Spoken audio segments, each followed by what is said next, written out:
Selamat sejahtera, Sukihoto.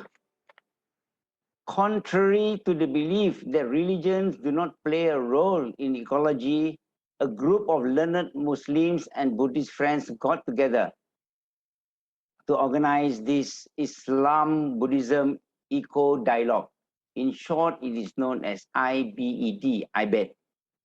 The main theme of IBED is application of religion and science to ecology and sustainability, perspective from the Muslims and the Buddhist views. So now we have with us a very prominent speaker, Professor Datuk Azizan, to share with us on the first topic of the whole series, which is known as knowing and caring of nature from the Muslim perspective. Professor Datuk Azizan Baharudin received her BSc Honours in Biology from the University of Tasmania, Australia in 1978. MSc University College London in 1979 and PhD in Philosophy of Science, Science and Islam from the University of Lancaster, United Kingdom in 1989. She specializes in several areas such as bioethics, interfaith, intercivilizational dialogue, Islam and science, environmental ethics, religion, and sustainable development. She has published more than 200 books, book chapters, monographs, journal articles, and the newspaper articles in the above mentioned fields. She is active in several governmental organizations and non-governmental organizations, NGO, connected with the area of specialization, as well as being a member of various advisory and consultative committees for ministries in Malaysia. In June 2020, she was appointed as the chair in climate change, UKMYSD, by the Institute of Climate Change, University Kebangsaan Malaysia. Currently, Professor Datuk Dr. Azizan Baharudin is the director of the Center for Civilizational Dialogue, University of Malaya.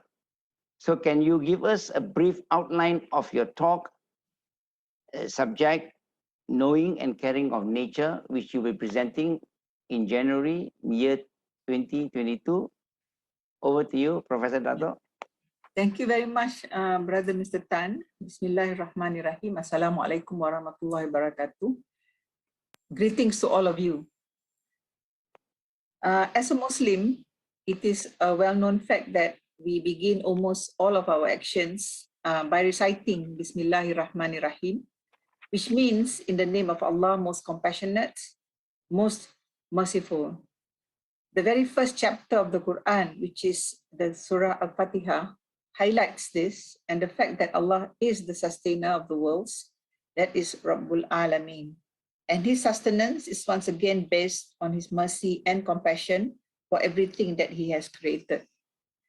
The Prophet Muhammad SAW also was sent as none other than as a mercy to the worlds, that is as Rahmatan lil Alameen.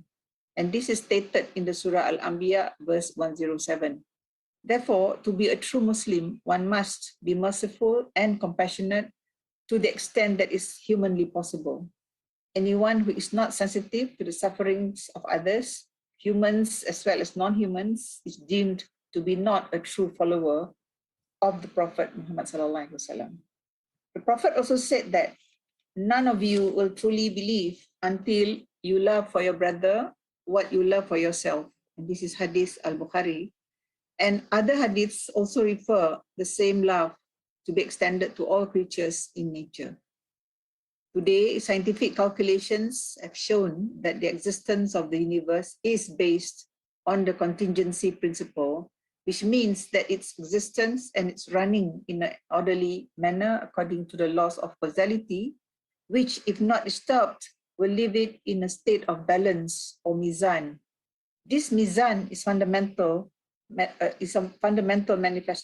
This mizan is a fundamental manifestation of the love of the Creator. However, as we all know, due to our conscious or otherwise failures in truly understanding, respecting, and complying with these principles that ensure this balance, we have in the last 300 years or so started to cause damages which today have culminated in the sustainability crisis due to climate change. For Muslims, as pointed out in Surah Al-Rum, verses 41, and I quote, mischief or corruption or disorder or fasad has appeared on land and sea because of that which man's hands have earned, so that He, Allah, may make them taste of what they have done, and so they may return to Allah. That is, mankind should take heed and return to the right path. And in Surah Ar-Rahman, after explaining Allah's gifts to mankind for his livelihood, as well as the order that God has established in nature, humans are asked the question, so which of the favors of your Lord would you deny? We think to reflect upon this question, which is repeated 31 times in the same chapter, is an imperative that we cannot neglect because it is the key to recovery.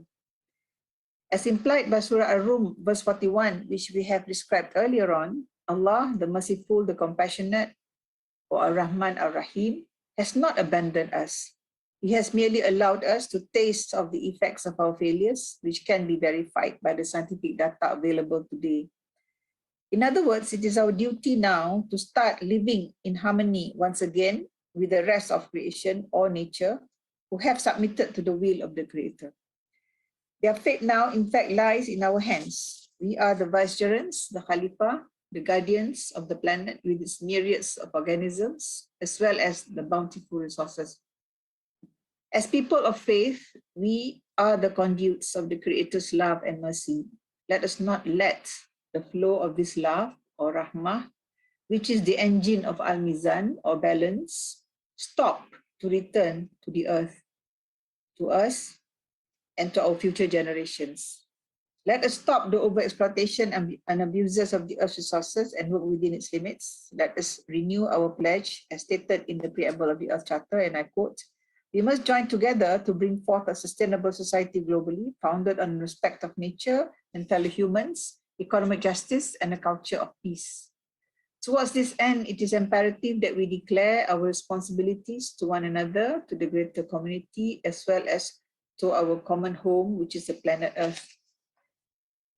Friends, according to Cynthia Shah, a former senior staff member on the UN Secretary General's climate team, she said that what really motivates people is not facts, but values and emotions. And religious communities can address some of the questions which are at the heart of climate change, such as fairness and justice.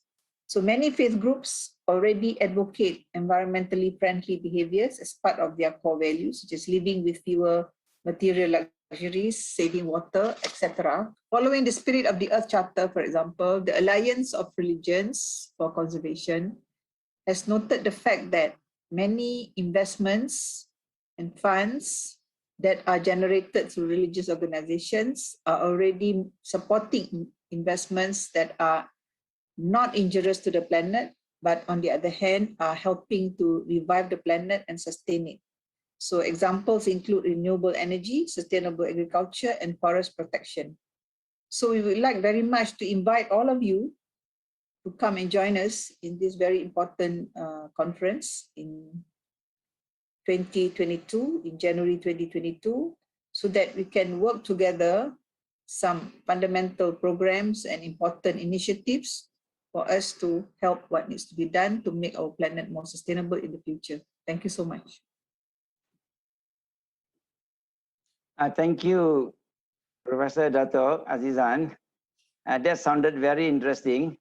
So we all should be looking forward to hearing more in January. Please sign on.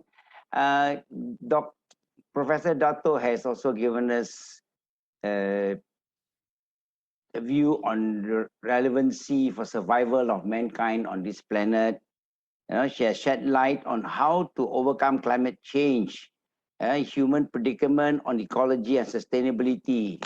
She has highlighted that maybe also from the Islamic point of view, it is mischief and corruption. And also, I think she has also linked between man and nature. Man and nature is inseparable. I think it sounds very interesting. So please sign on to have the full presentation of what Datuk has to say in January. Right? With that, I say thank you very much again and sadhu.